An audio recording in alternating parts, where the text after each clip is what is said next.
Matemática é exatamente como é exato o método SP. Pra onde você for, o professor Sâmio irá com você. Quero ouvir. Método SP, método SP. 24 horas com o aluno é professor Sâmio e você. Método SP, método SP. 24 horas com o aluno é professor. Pessoal, bom dia, tudo bem? Então, depois desse prelúdio, né, do professor Freire Neto, calma para falar bonito, viu? Eu sei que sabe falar muito, né? Não é bonito. A mulher olhou para mim, já começou a rir, devagar, mulher. Ela pensou que eu ia dizer que eu falava muito. Fala bonito, muito também, né? Mas bonito também. Gente, então, espero que todos vocês estejam bem. Eu vou escrever meu nome, tá certo? Porque assim, meu nome é um pouquinho difícil, não é muito comum encontrar. Eu também vou escrever para você entender. O coitado do Freire Neto, o Sam falou meu nome para ele umas 40 vezes, ele ainda não pegou, ó. Certo? Eu sou o professor Marlon, certo? Não, calma, macho. Marlon. Beleza? Gente, olha só, antes da gente começar a aula, Marden, M-A-R-D-E-N, beleza? Marden. Só mais uma vez que eu não entendi. Rapaz, não estou dizendo. Mas que eu ouvi que tá bem, tá? A faca não tá atrapalhando nem. Marden. É a faca aqui. A faca não tá atrapalhando não. Show. Pessoal, então é o seguinte, olha só. Antes da gente começar propriamente a aula, a gente precisa contar para vocês um pouquinho, né?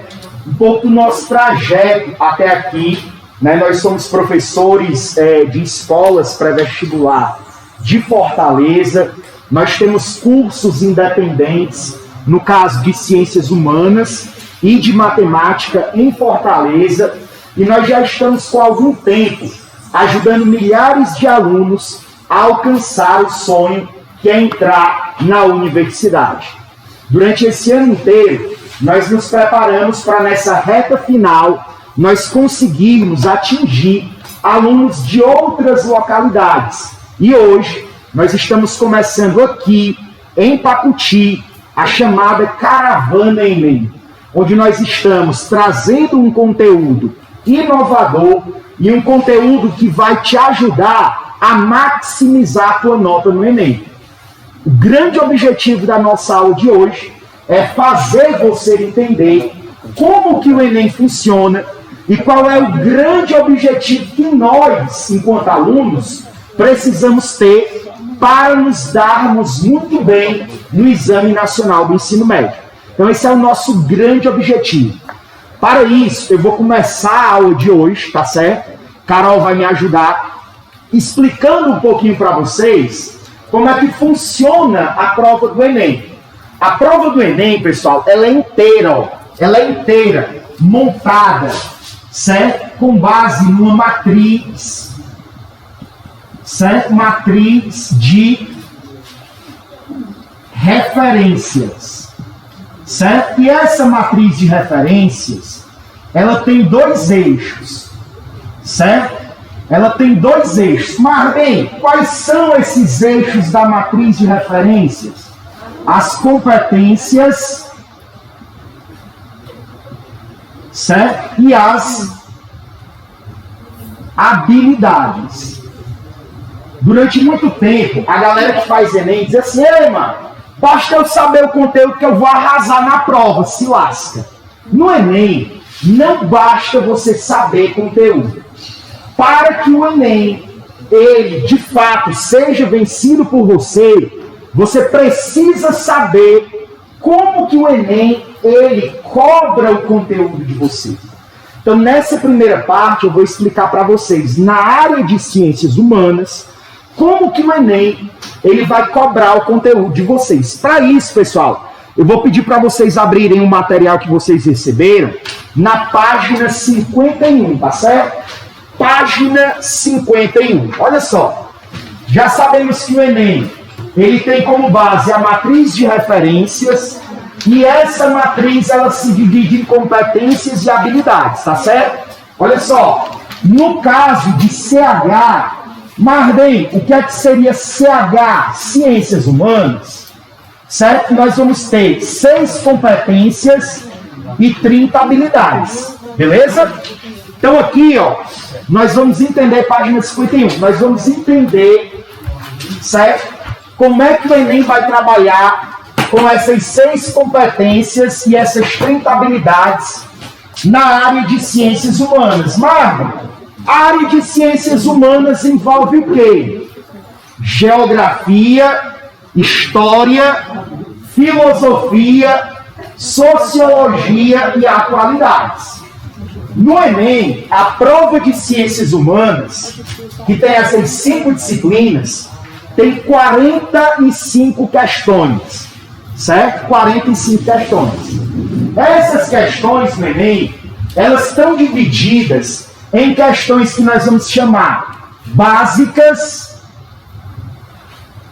certo? Operacionais e globais. Marden, não sei o que é que significa isso. Vamos traduzir. Questões básicas são questões fáceis, questões operacionais são questões médias e questões globais são questões difíceis, tá bom? Então o Enem, ele tem toda essa estrutura. Matriz de referências, que é dividida em competências, e dentro de cada competência você vai ter as habilidades.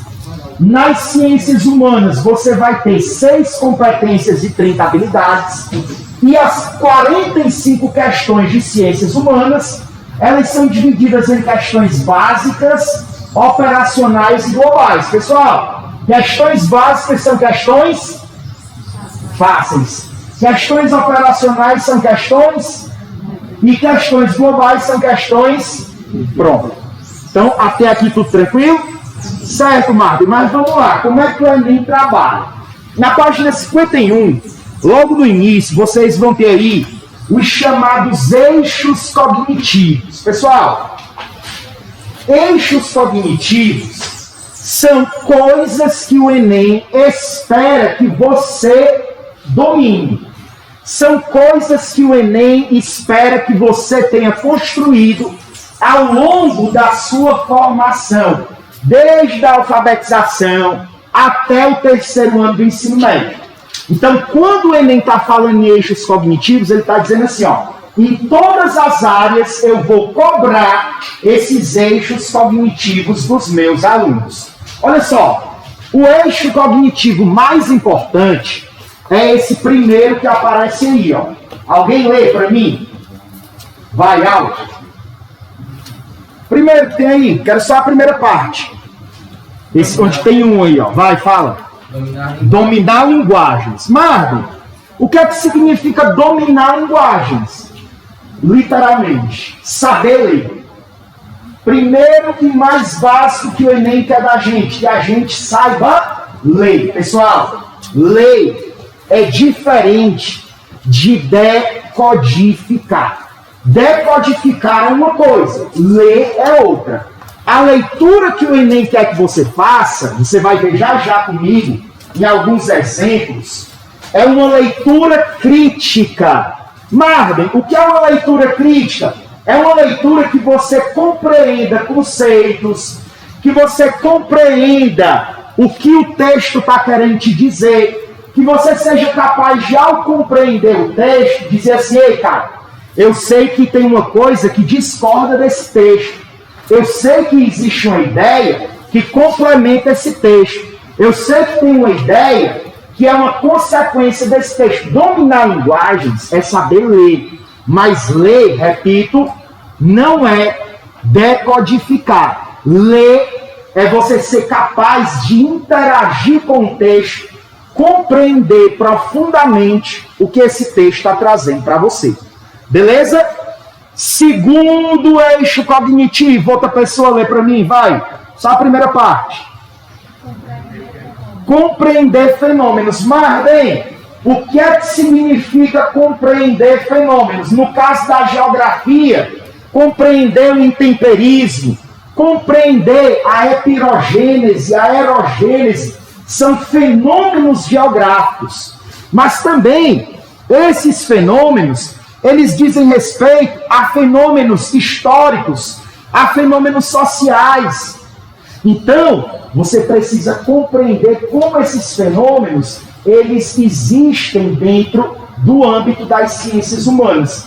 Dei um exemplo da geografia, mas, por exemplo, o fenômeno do advento da Revolução Industrial é um fenômeno histórico, certo? Então, compreender esse tipo de fenômeno é saber que esse fenômeno ele vai aparecer no Enem. Terceiro, outra pessoa lê para mim.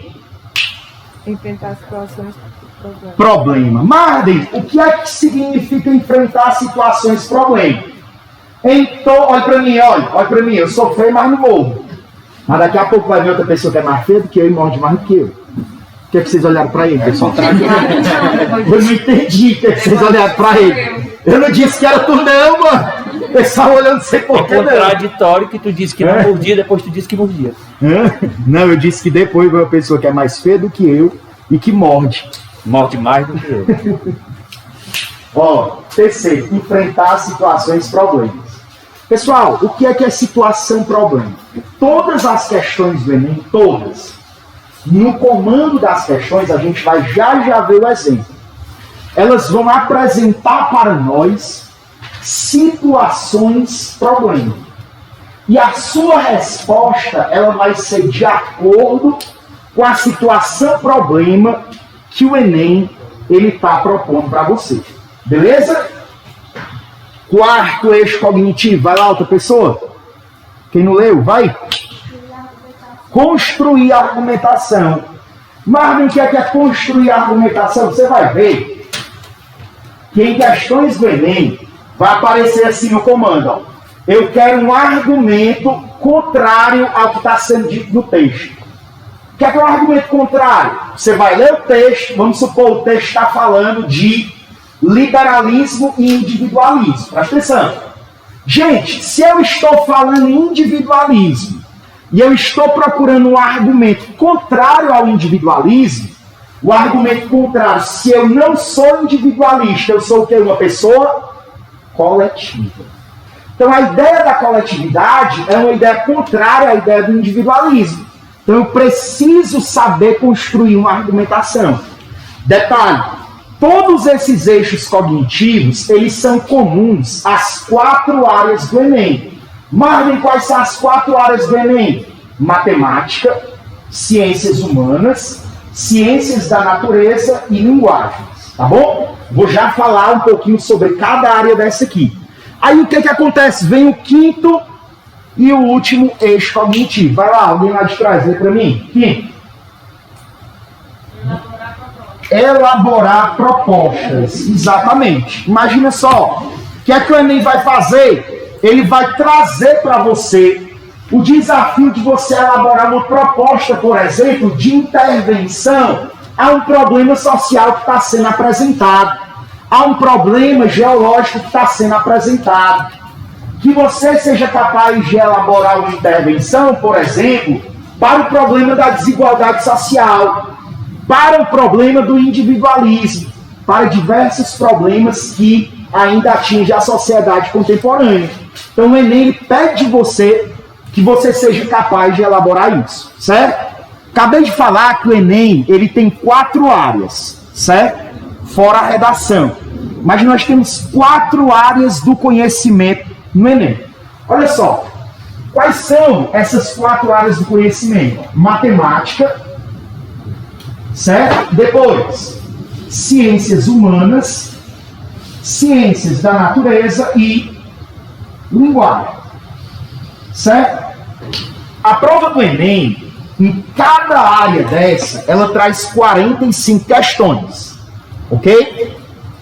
Existe, e o Sami vai falar isso um pouquinho melhor para vocês, existe na prova do Enem a chamada TRI. Certo?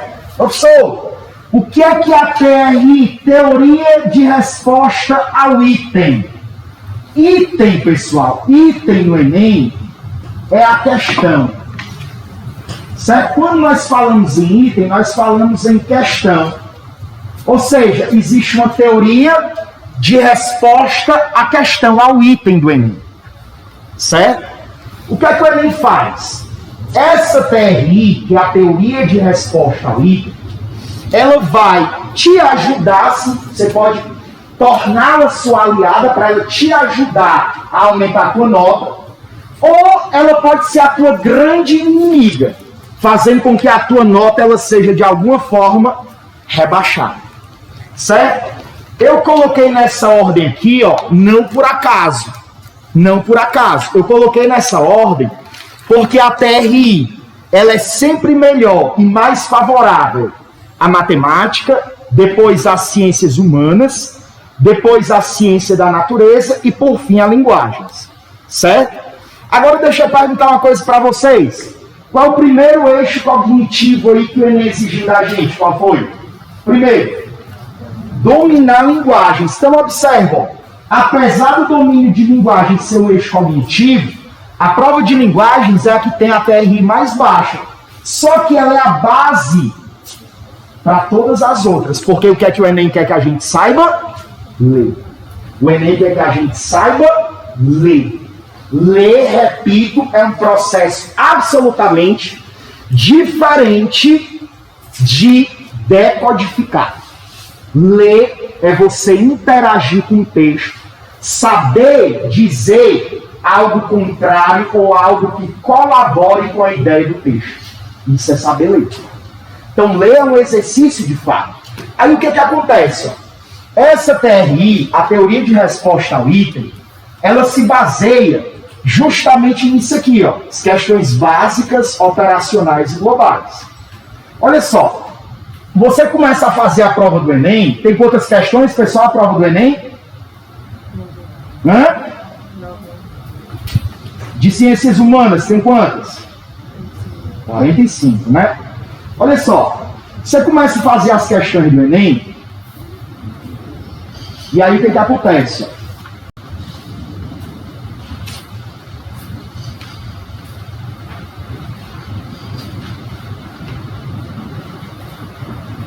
E aí o que acontece? Você começa, eu estou falando de ciências humanas agora, certo? Você vai fazer a prova de ciências humanas. Aí o que acontece? Que é um exemplo. A primeira questão que você tem no caderno de ciências humanas é uma questão fácil, ou seja, básica. A segunda é média. A terceira e a quarta difíceis. A 40ª difícil. 41ª média e as outras 4 questões são fáceis. Olha só o que acontece. Como é que a TRI funciona? A TRI, ela se baseia numa coisa chamada coerência pedagógica.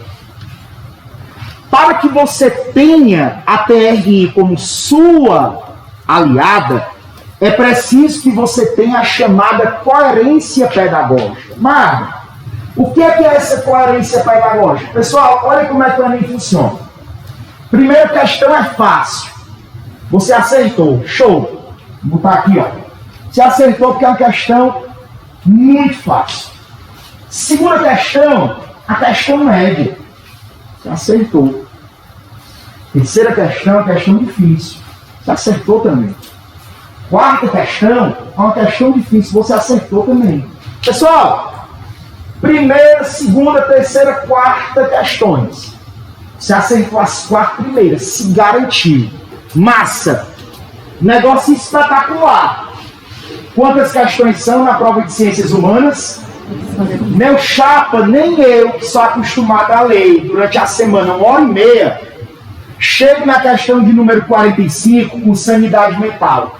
Eu já chego lá dizendo assim, meu chapa, que diabo é isso? Por isso que eu levo logo 2 Red Bulls. Né? Para ficar atento. Sem contar que a prova de ciências humanas é no dia da prova de linguagens. Meu amigo, é leitura que não acaba mais. São 5h30 de prova. 6 horas, na verdade, agora que tem redação. 6 horas de prova. Imagina, tu sentadinho lá, lendo 6h30. Não dá, bebê. É cansativo.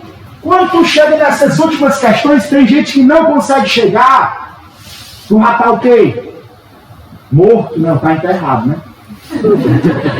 Aí o que acontece? O que acontece? Hã? O que é que geralmente acontece nessas últimas aqui? Você marca. Hã? Você já tá enterrado. O que é que tu faz, bebê? Diga pra mim, é isso mesmo, vai. Marca na doida. Aí marcando na doida. Ei! Se tu tá marcando na doida, o que é que vai acontecer? Errou. Ô lasqueira! Aí vem a TRI. Coerência pedagógica. Ei, peraí. Como é que esse menino acertou as 4 primeiras? Fácil, médio, difícil. Errou aqui uma difícil, não tem muito o que contar não. Mas ele errou as 5 últimas. São uma média e 4 fáceis. Como ele errou isso aqui, a nota, por exemplo, que tu teria que tirar se tu tivesse acertado, certo? Por exemplo, 823,4. Como tu errou essas 4 fáceis e acertou essa difícil aqui, a tua nota ela vai ser reduzida. Geralmente ela vai para 712,2. Por que ela vai para isso? Porque você não teve a coerência pedagógica. Então, no Enem, qual é o objetivo de todos nós? Acertarmos as questões de nível básico. Certo? Então, eu vou explicar para vocês como é que a gente faz para identificar na prova de ciências humanas, as questões de nível básico. Olha como é que eu faço a prova. Vou para a primeira questão. Eu já sei, eu identifiquei que a questão é fácil, eu faço. Vou para a terceira questão. Na terceira questão eu identifiquei que a questão é de nível difícil. O que é que eu faço? Pulo. Eu vou deixar de fazer, sim ou não? Não. Mas a minha prioridade deve ser as questões fáceis. Beleza? Então é difícil, pulo. Essa aqui é difícil, o que é que eu faço? Eu vou identificando as questões e vou dando prioridade às questões fáceis. Mas, Marden, eu sei fazer essa questão difícil. Tudo bem que você sabe. Mas para você ter a coerência pedagógica, não importa se para você é fácil ou difícil. Você tem que ir pelo que o Enem diz, tá? E o Enem, para nos dizer se uma questão é fácil, médio ou difícil, a gente vai para a página 52. Ó. Ele utiliza na prova de ciências humanas a chamada taxonomia de Bloom. Tá vendo essa tabelinha colorida? Ó? Certo? Essa tabelinha colorida é justamente aquilo, por isso que esse material foi impresso para você com tanto carinho. Essa tabelinha aí é que você tem que ficar com ela até o Enem.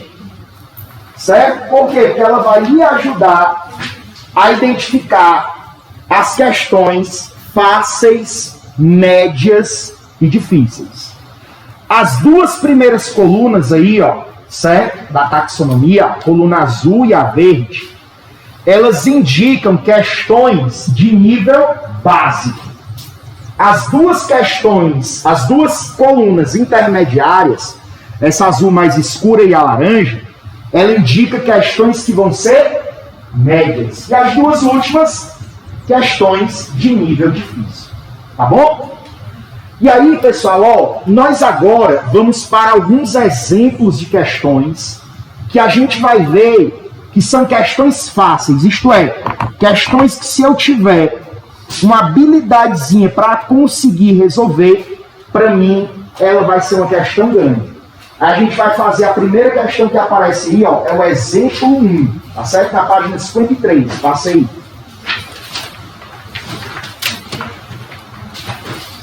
Certo? Vou ler com vocês. Ó. No Enem, sempre que a gente for começar a resolver a prova do Enem, a gente tem que começar a resolver a prova pelo comando da questão. É o comando da questão que vai nos ajudar a identificar se a questão ela é fácil, média ou difícil. Olha o comando da questão aí. Ó. O comando é esse que está acima da alternativa A. Tá bom? Olha só. O sentido geral e fundamental do direito, conforme foi destacado, refere-se a... Pessoal, ele está dizendo o que para a gente, o comando? Lá no texto, existe um sentido geral e fundamental da palavra direito. Certo? E eu quero saber ao que isso se refere. Pessoal, o verbo destacar aqui, conforme foi destacado. Olha só, vamos voltar lá para a tabela da taxonomia de Bloom, vamos voltar para lá. Certo? Vamos aqui nas duas primeiras colunas, quero que vocês façam esse exercício. Eu quero trocar a palavra destacar por outra que está nessas primeiras colunas aí, ó. Qual é que eu posso usar para trocar? Vamos ver se você irá certo. Tem uma que dá para a gente utilizar tranquilamente. Hã? Não entendi. Identificar. Conforme foi destacado, conforme foi identificado. Perfeito. Perfeito. Tá vendo, ó? É um sinônimo da palavra destacado e a gente vai utilizar isso para dizer o que é uma questão fácil. Mas tem outra palavra que dá para a gente utilizar. Citar. Conforme foi citado. Perfeito. Tem uma outra também. Hã? Ainda não. Demonstrado. Conforme foi demonstrado. Perfeito. Olha só, ele está dizendo assim, pessoal. Lá no texto, a palavra direito, ela foi demonstrada, ela foi identificada, ela foi citada. Né? E essa palavra direito refere-se a quê? O sentido geral e fundamental do direito refere-se a quê? Aí nós vamos lá no texto base. Ó. Acompanhe a leitura do texto base comigo. Ó. Em sentido geral e fundamental, direito em sentido geral e fundamental. O que é que o comando está pedindo? O sentido geral e fundamental. Ele já começa o texto dizendo para mim, ó, em sentido geral e fundamental, direito é a técnica da coexistência humana. Bebês, o que é que significa coexistência humana? Alguém sabe? Coexistência humana, fala. Cooperação ou convivência. Pronto, cooperação ou convivência entre seres humanos, perfeito. Direito é a técnica da coexistência humana, isto é, a técnica, olha só, voltada a tornar possível a coexistência dos homens. O que é direito? No sentido geral e fundamental, é aquilo que nos permite conviver. Olha para as alternativas e diz para mim qual é a alternativa que está falando sobre isso. B. Na cara, né? Questão fácil? Fácil? Fácil ou não? Ave Maria, eu sou corno, fale alto. Você sabe qual é esse ditado, né? Todo corno, né? Se eu sou corno, eu sou... Pronto. Entendeu, né? Minha namorada escutar um negócio desse, ela me mata. Ei, tô brincando, eu me digo. Bem, eu acho. Pessoal, é fácil essa aí? Agora, se eu disser uma coisa para vocês, essa questão, olha para mim, ó, olha para cá. Na prova do Enem, essa questão é a questão 43ª. O que é que eu disse para vocês? Quando está na 43ª, o que acontece? A gente já está morto, enterrado. Aí, o INEP disse para a gente que essa questão teve 63,2% de erro. Ou seja, 63,2% dos candidatos que fizeram o Enem erraram essa questão. Você vai ser um desses candidatos? Vai? Não. Porque você está aprendendo aqui a identificar a questão. Se a questão é difícil, eu vou pular. Para dar tempo eu chegar nas últimas, que podem ser fáceis, e eu tenho o que eu chamei de coerência pedagógica.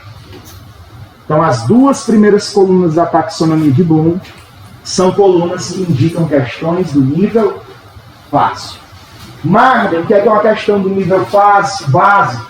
É quando ele diz assim, ó, no texto está sendo apresentado. Pessoal, se está no texto, basta você saber ler. Se está no texto, o uso de conceitos vai ser muito pequeno. Porque está sendo dito no texto. Então, se eu conseguir fazer uma boa compreensão com base nos conteúdos que eu tenho, eu vou conseguir chegar ao gabarito da questão. Então eu não posso deixar de acertar essas questões, porque elas, para mim, vão ser essenciais, tá? Olha o segundo exemplo que a gente tem aí, ó. Olha só. Segundo o autor, qual é a origem do conhecimento humano? Essa questão, pessoal, também foi uma questão considerada fácil. Essa questão é uma questão do Enem de 2021, certo? 2020, que aconteceu em 2021. Beleza? Olha só o comando, ó. Segundo o autor, quem é o autor? É quem escreveu o texto que está em cima. Segundo o autor, qual é a origem do conhecimento humano? Ou seja, de onde é que vem o conhecimento humano? Aí ele vem para a gente no texto e diz assim, ó, Adão, ainda que supuséssemos que suas faculdades racionais fossem inteiramente perfeitas desde o início, não poderia ter inferido a fluidez e transparência da água, que ela o sufocaria, nem da luminosidade e calor do fogo, que este poderia consumir. Ele está dizendo assim no texto, pessoal, vamos supor que Adão é o primeiro homem criado por Deus, que ele fosse um cara assim, que tivesse o pleno uso da racionalidade. Ainda assim, que ele fosse um cara extremamente inteligente, ele não poderia saber que a água é transparente. Ele não poderia saber que a água é fluida e nem que ela o sufocaria se ele não tivesse experimentado a água. Se ele não tivesse pego na água, se ele não tivesse bebido a água, se ele não tivesse colocado a cabeça dentro do rio e percebido que aquilo o sufocaria. Ou seja, ele só pode saber o que é uma coisa pela experiência. Tá bom? Continuemos o texto. Nenhum objeto jamais revela pelas qualidades que aparecem aos sentidos, nem as causas que o produziram, nem os efeitos que dele provirão. E tampouco nossa razão é capaz de extrair, tampouco nossa razão é capaz de extrair, sem o auxílio da experiência, qualquer conclusão referente à existência efetiva de coisas ou questões de fato. O que ele está dizendo para a gente entender? Dia que você não tiver experiência de uma coisa, você não vai poder conhecer nada. Segundo o autor, qual é a origem do conhecimento humano? A experiência. Onde é que está isso nas alternativas? A vivência dos fenômenos do mundo. Exatamente, vivência dos fenômenos no mundo. Que é um fenômeno, é uma coisa que acontece e eu percebo. Quando você percebe que uma coisa acontece, você percebe por meio de quê? Dos seus sentidos. Tô de bola? Então, ó, quer falar, Felipe? Agora pela mão, não, né? Então, ó, são duas questões de nível básico essas aí, certo? Dois exemplos de questões que nós não podemos errar. Aí, ó, se liga aqui, ó, vamos voltar um pouquinho para trás, ó. Certo? Na página 51 de novo, ó, planejamento de elaboração das questões. Olha só. Presta atenção. Se liga no que eu vou dizer. A prova do Enem, ela já está feita desde o final de maio e início de junho. Certo? Vocês estão vendo aí um acontecimento mundial, a nível mundial, certo? Que a gente pode dizer que de alguma forma já aconteceu em outros momentos e que agora, com a saída dos Estados Unidos desse país, esse acontecimento voltou a se tornar efetivo, certo? Que é a questão do Talibã. É uma questão de atualidades, concorda? Vai cair no Enem? Não. Por quê? A prova já está feita. Mas, Marden, tu está me dizendo que não pode cair? Não pode. Não como está acontecendo agora. Saída dos Estados Unidos e a emergência de novo do Talibã. Não vai aparecer. Por quê? Porque, pessoal, a prova já está feita. Os acontecimentos aconteceram. Exatamente. Depois que a prova estava feita. Entendeu? Aí deixa eu perguntar uma coisa para você. É massa você entender tudo isso, mas agora você não deve se aprofundar nisso, porque isso não vai aparecer no Enem. Certo? Mas Marlon, tu tá dizendo que não vai cair Talibã no Enem? Não é isso que eu estou dizendo. Eu estou dizendo que o acontecimento atual não vai cair. Pode-se falar do Afeganistão no contexto da Guerra Fria, do nascimento do Talibã, pode-se falar. Mas de uma questão atual, como a que está acontecendo agora, não vai aparecer. Tá bom? Por que não vai? Porque a prova já está feita. Beleza? Como é que a prova é feita, Marlon? A prova é feita com base em tudo isso que eu falei para vocês. Uma pessoa, no caso o elaborador, ele vai pegar uma competência, ele vai pegar uma habilidade, ele vai pegar um assunto e vai formular a questão de acordo com a taxonomia, aquela tabelinha que eu disse para vocês. E aí, depois que essa questão está feita, ela vai para o BNI. Marquem que é o BNI? É o Banco Nacional de Itens. O que é o item, pessoal? O item é a questão. E lá ela fica pronta para ser utilizada em qualquer edição do Enem. Certo? Aqui, ó, nesse percurso que vocês têm, vocês estão vendo o quê? Vocês estão vendo o caminho, certo? Que a prova ela faz até chegar na sua mão no dia da aplicação. Show de bola? E aí, para a gente terminar de verdade essa parte, a gente vai para a página 52, ó. Escala de proficiência.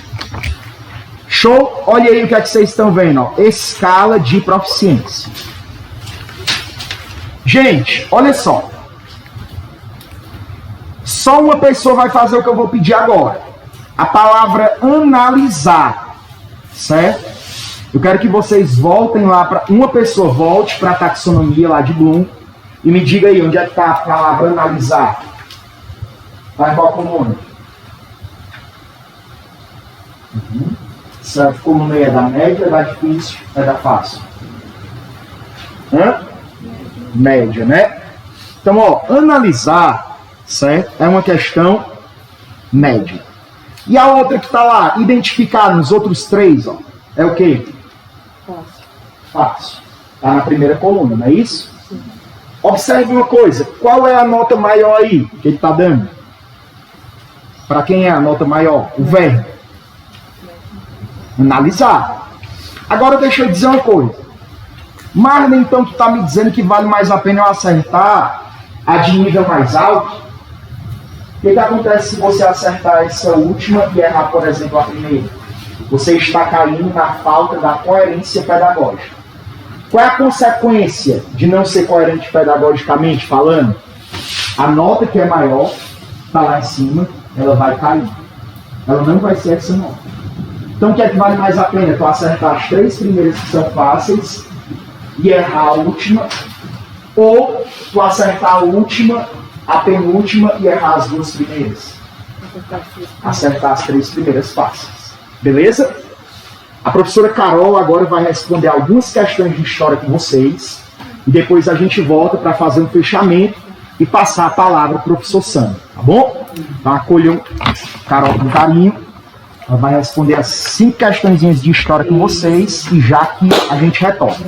Bom dia, meu povo. Bom dia. Animados ainda?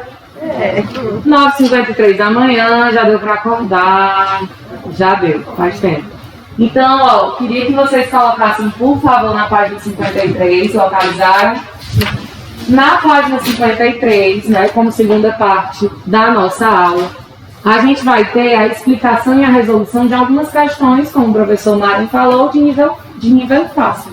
Né? Então, a gente vai ver aí que tem 5 questõezinhas de temas variados, a gente tem história do Brasil, a gente tem história geral, né? Então a gente vai falar um pouco sobre elas.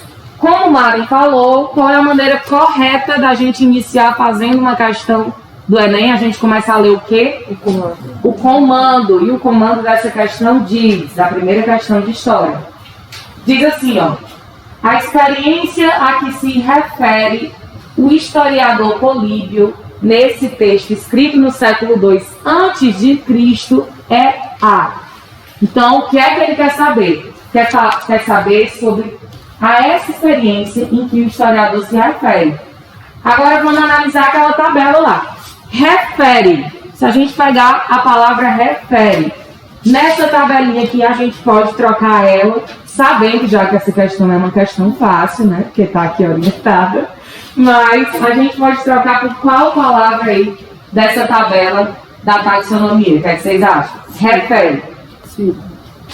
Cita. A experiência Que ele cita. Podemos associar outra palavra? Será? Além de cita? O que é que vocês acham? Oi? Prescreve? Descreve. Ah, descreve. E aí, gente, vocês acham que dá pra gente falar assim? A experiência que o historiador Políbio descreve, tá certo? Cita, dá certo? Sim, né? Então a gente caracterizou aí como uma questão de nível básico, tá? Então vamos pro texto procurar qual é essa experiência, né? 53 a página.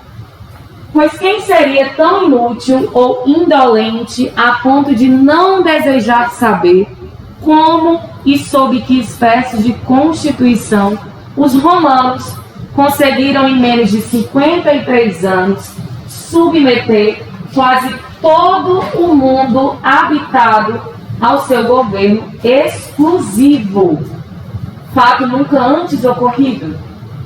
Ou, em outras palavras, quem seria tão apaixonadamente devotado a outros espetáculos ou estudos, a ponto de considerar qualquer outro objetivo mais importante que a aquisição desse conhecimento?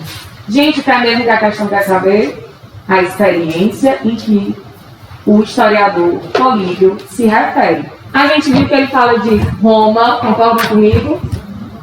A gente viu que ele fala de Roma. A gente viu que aqui na terceira linha ele fala sobre um governo exclusivo.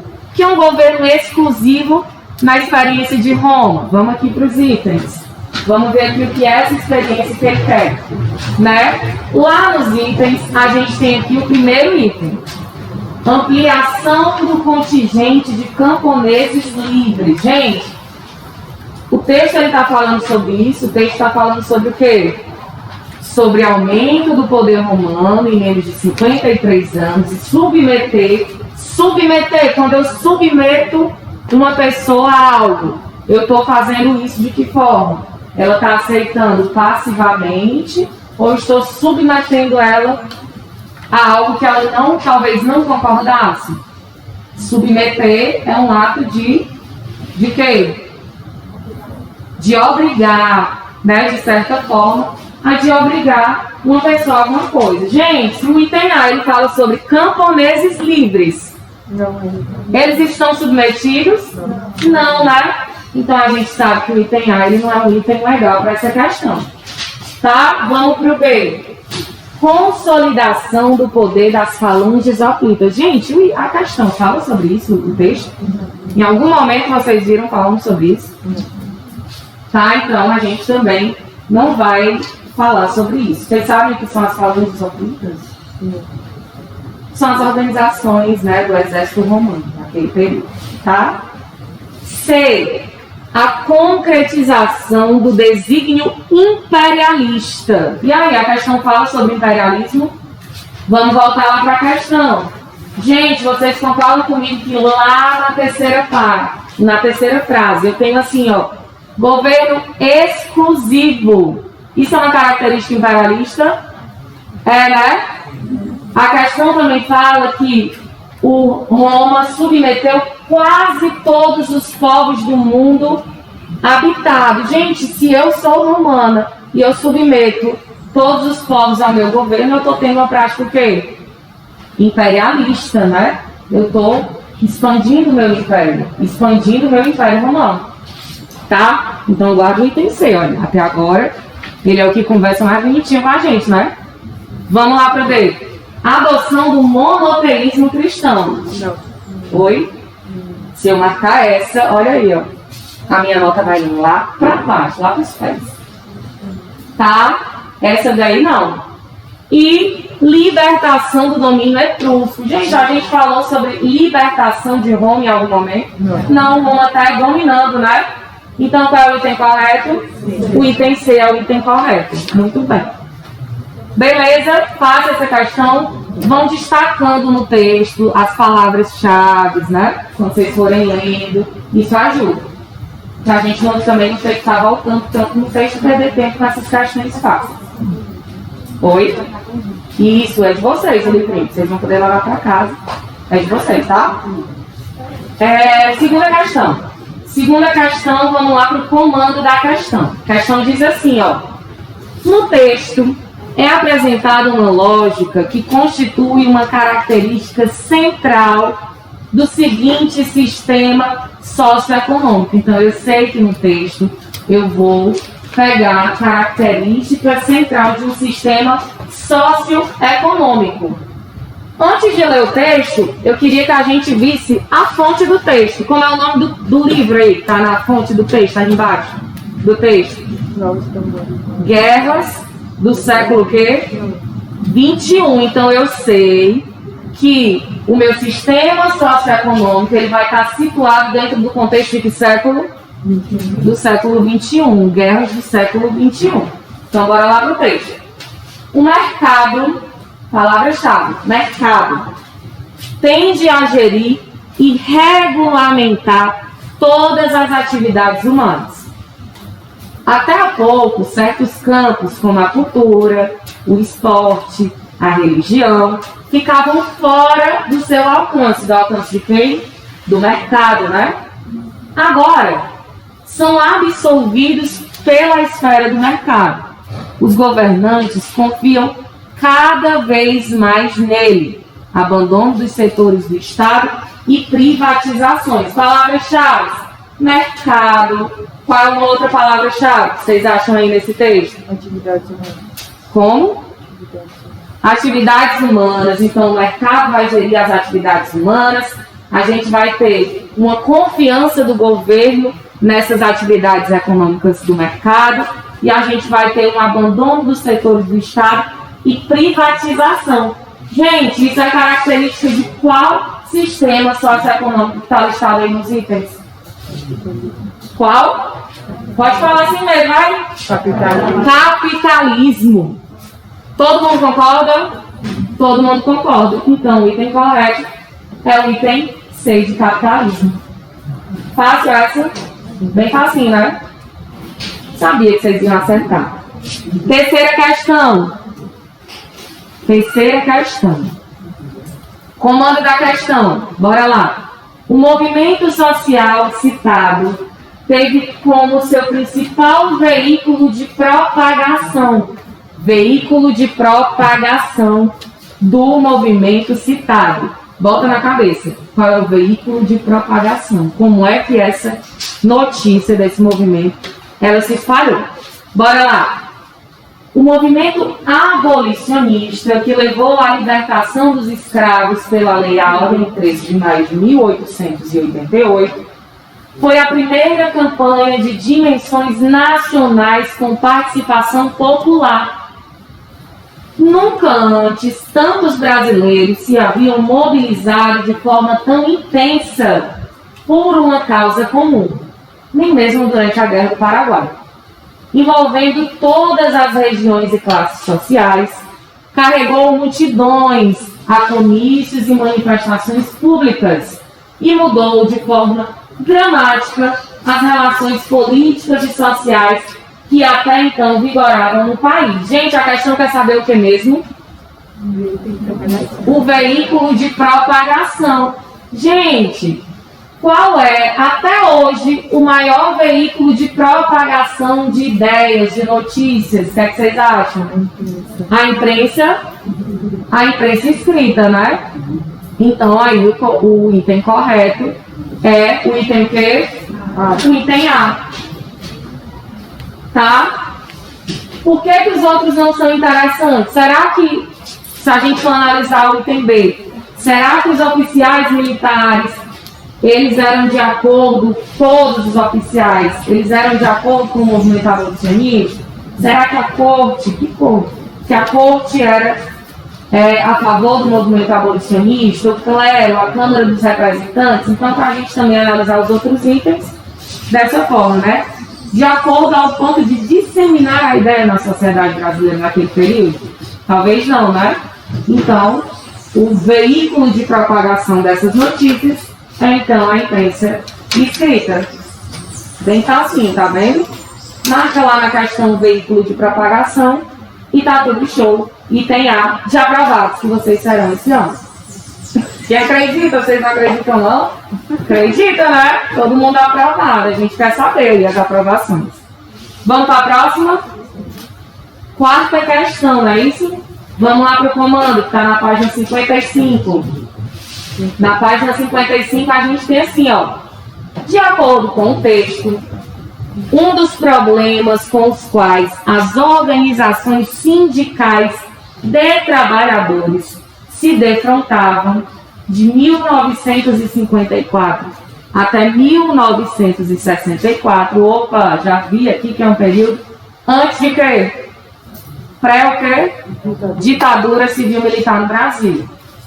Era o descompasso entre, ou seja, os problemas os quais as organizações sindicais de trabalhadores se defrontavam nesse período, né, 10 anos antes da ditadura civil-militar, era o descompasso entre, vamos ao texto.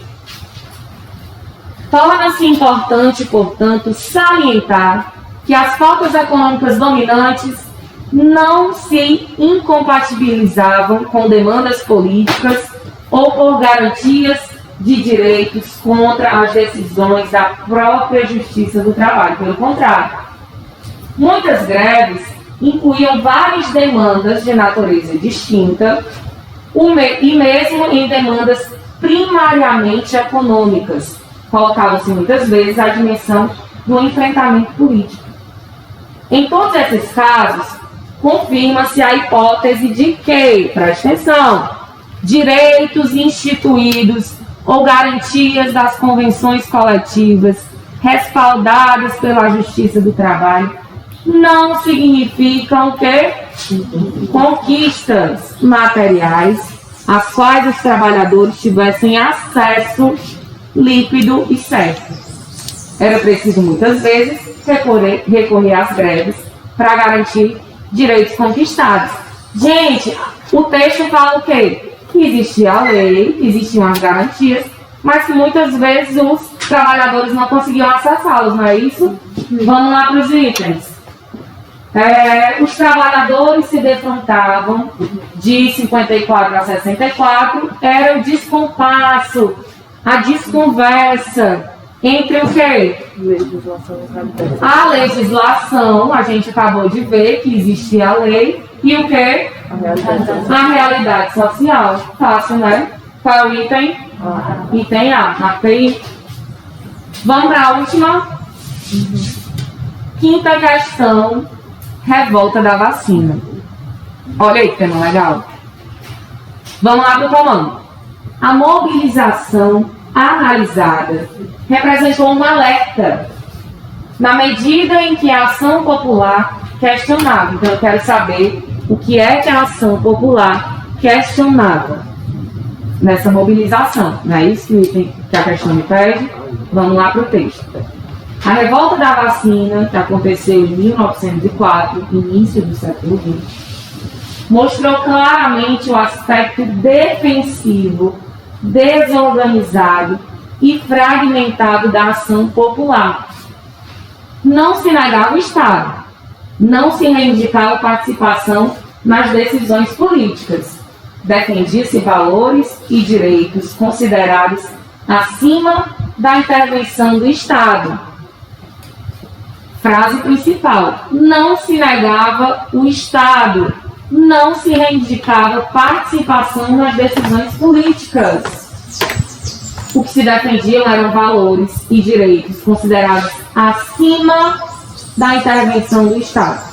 Beleza? Vamos para o item. Vamos ler aqui de novo o comando, que é que ele quer. A mobilização, qual é a mobilização que o texto se refere?